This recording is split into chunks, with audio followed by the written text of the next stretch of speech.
So welcome to Blue Fox Cosplay. Today I'm presenting as myself and not Blue Fox, but you know, per always, check my other videos. There's a plethora of content out there, but I'm still growing.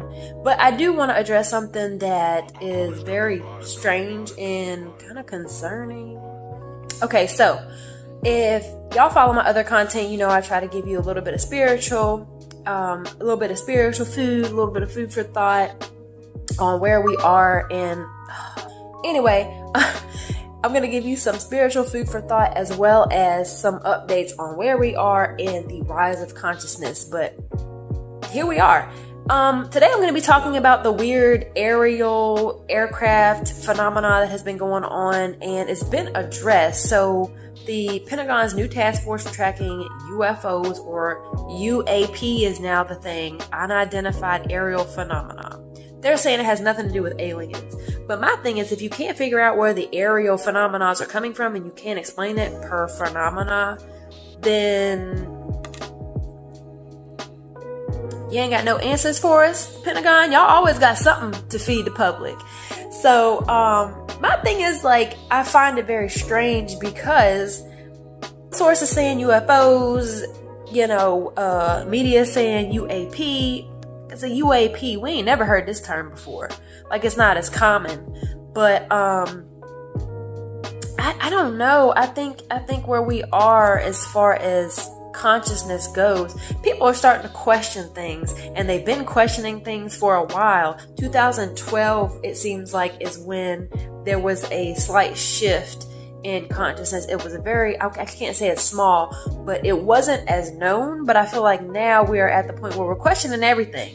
And my absolute tilting point, like, you know, I'm starting to realize we're running in a cycle of insanity. We do the same thing every day and expect a different result.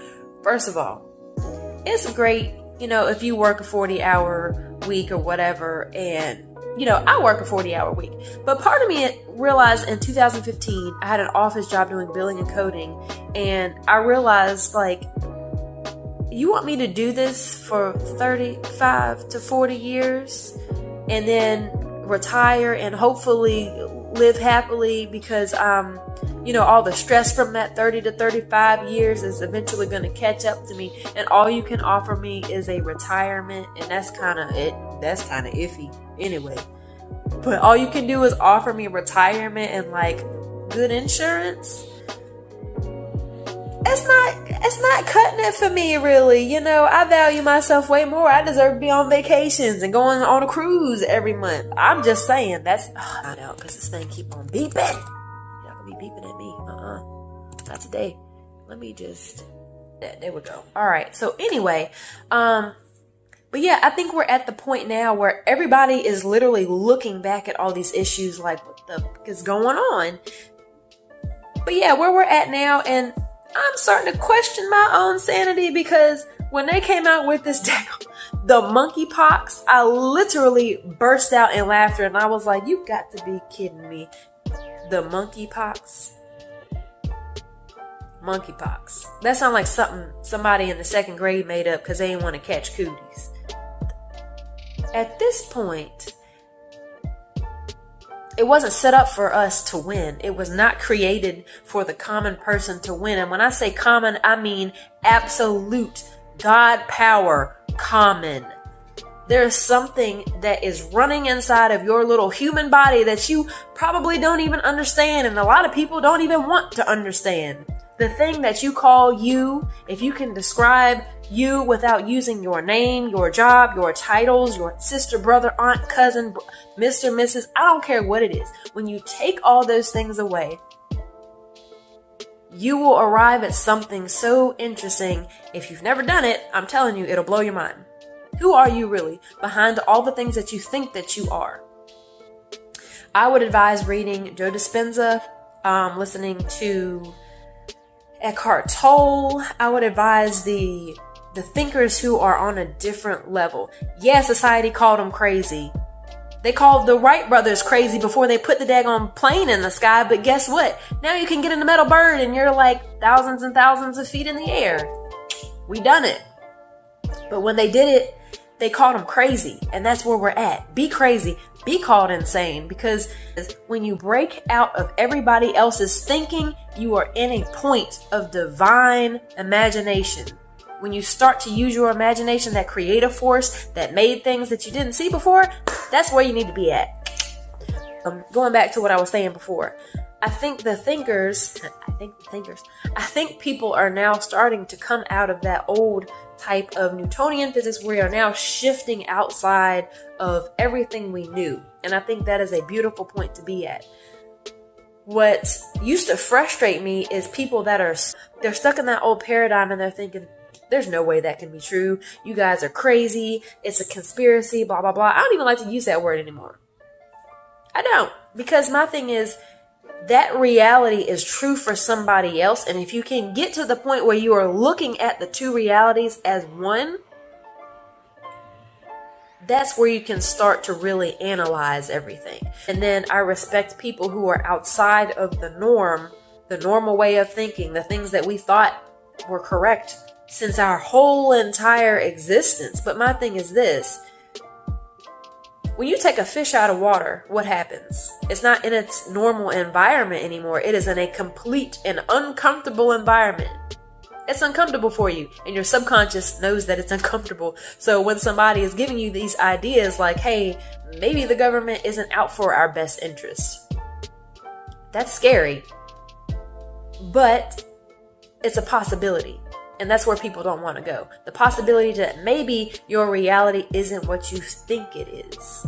Your subconscious mind is trying to keep you safe. That's what it does. It's a survival mechanism. And when you are in survival, which we all have been in for so long, thinking we have to do this and we have to do that to survive or else we die. Be okay with that. Like, yeah, it's scary, but be okay with the possibility of you dying because it's going to happen one day. But once you get out of the survival mode, your brain slows down so you can actually observe your thoughts. And that's where you arrive at the point where you can look at the two different realities.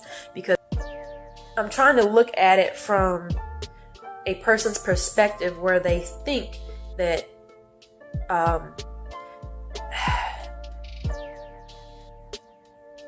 thinking that all there is to this life is to work to feed yourself and your family and to work to get a nice home and marry somebody and then go to retire and then you retire and then everything's all peachy.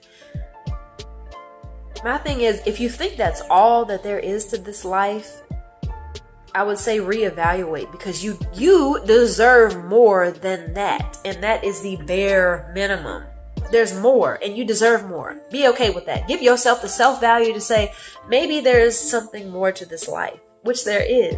And that is why people get on this whole rabbit hole trip where they're going down the rabbit hole and they keep going and they keep digging for information that seems impossible.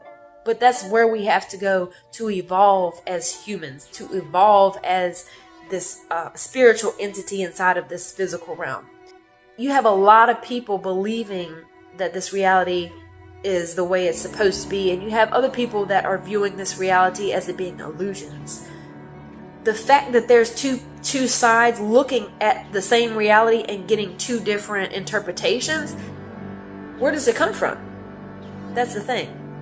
Where does it come from? Because both sides are equally vested in their perception of this reality. And I think that's the starting point.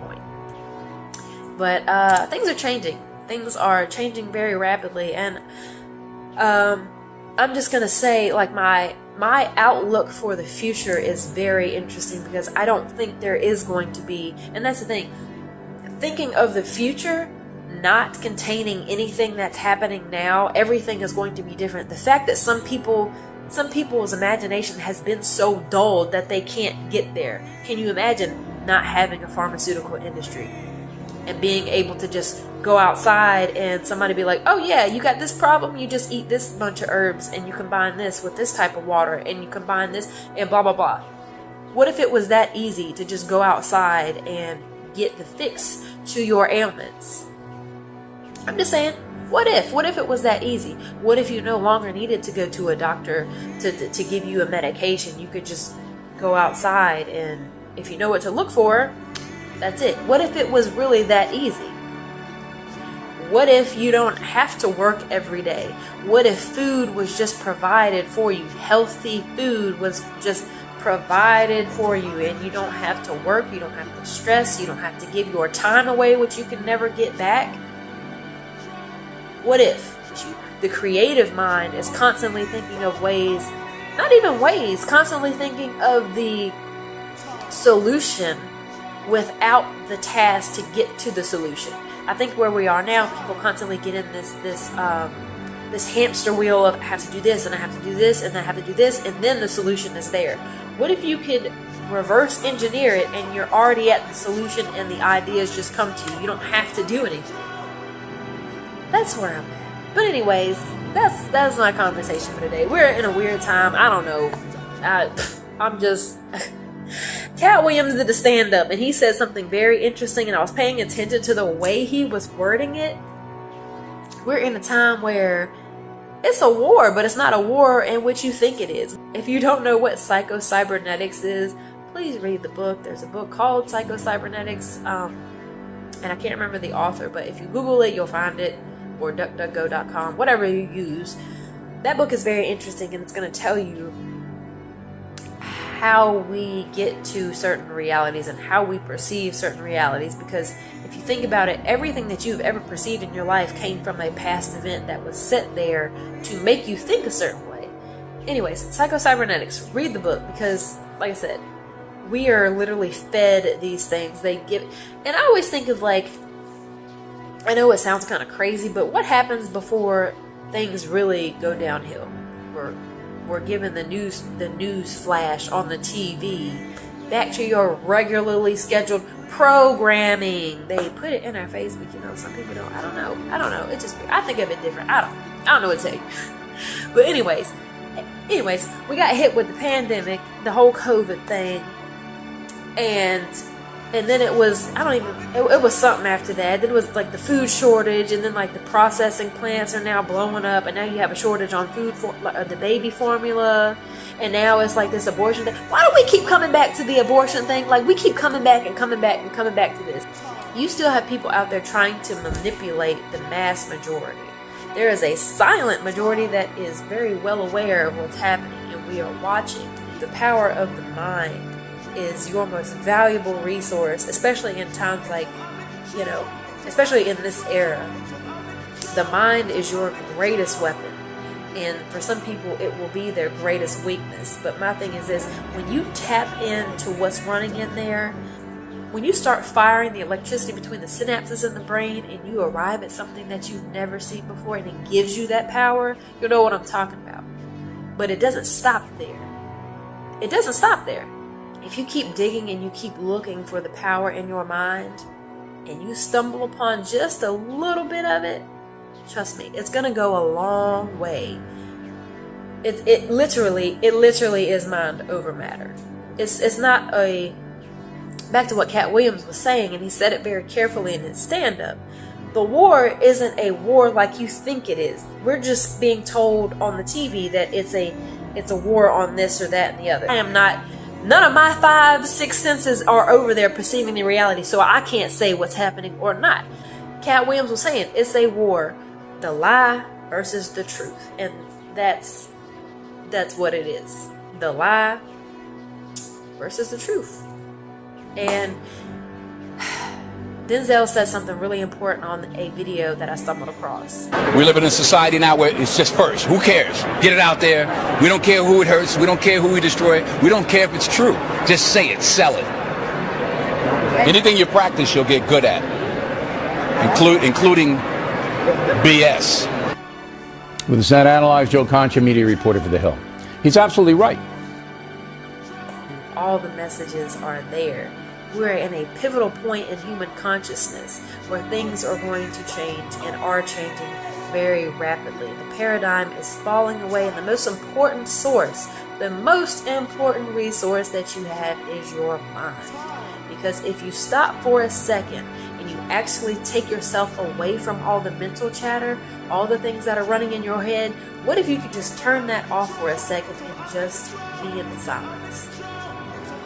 That's where the power is. Turn the mental chatter off, because majority of the time, you probably don't even realize that you're hearing yourself talk inside of your head. It's all changing. We're there. But that's all I got for this segment of Food for Thought. I just want to send y'all all the love. May you have a perfect day and everything goes right for you. And just enjoy yourself. Enjoy yourself, because you're valued. I don't know you. I may know some of you. I may not know all of you. But I'm just going to send you all the love and blessings on your journey, my friend. Namaste.